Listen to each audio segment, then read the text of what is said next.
Keputusan mengejutkan pemerintah baru-baru ini mengenai 12 tenaga honorer terbaik yang tidak lolos seleksi menjadi pegawai pemerintah dengan perjanjian kerja PPPK pada tahun 2024. Hal ini telah menciptakan gelombang kekecewaan dan pertanyaan di kalangan mereka yang berharap mendapatkan status lebih dan diakui.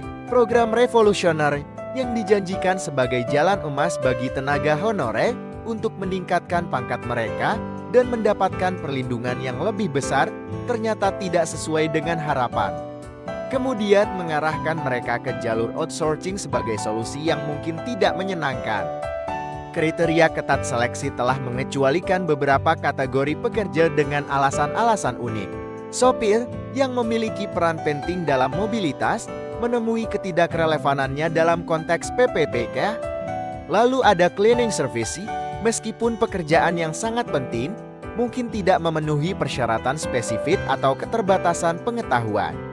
Juga profesi sebagai pramutamu dengan kemampuan interpersonal yang diperlukan ternyata tidak dihargai sepenuhnya dalam seleksi ini. Penagih pajak dengan risiko tinggi yang melekat pada pekerjaan mereka memerlukan kualifikasi khusus yang tidak semua honorer miliki. Pengamanan dalam dan satpam dengan persyaratan keamanan yang ketat membuat seleksi menjadi lebih sulit. Operator komputer yang membutuhkan keterampilan teknologi mungkin tidak dimiliki oleh semua honorer. Penjaga pintu air dan penjaga terminal menemui tantangan dengan keterampilan khusus yang diperlukan. Honorer yang sudah mencapai batas usia pensiun dan yang bekerja terputus-putus mendapati faktor-faktor ini menjadi hambatan.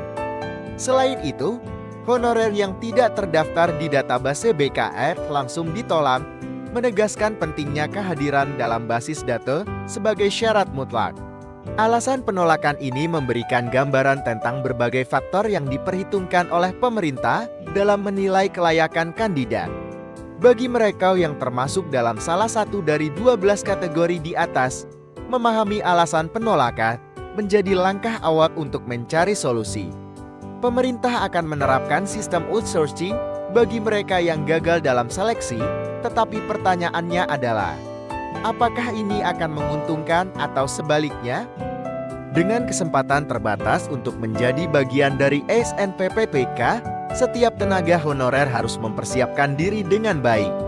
Peningkatan kualifikasi dan kompetensi menjadi kunci untuk memperjuangkan tempat dalam perubahan besar ini. Sementara mereka yang tidak memenuhi kriteria dapat mencari alternatif yang sesuai dengan bakat dan keahlian para honorer. Sekian, semoga informasi ini bermanfaat dan sampai jumpa di video berikutnya.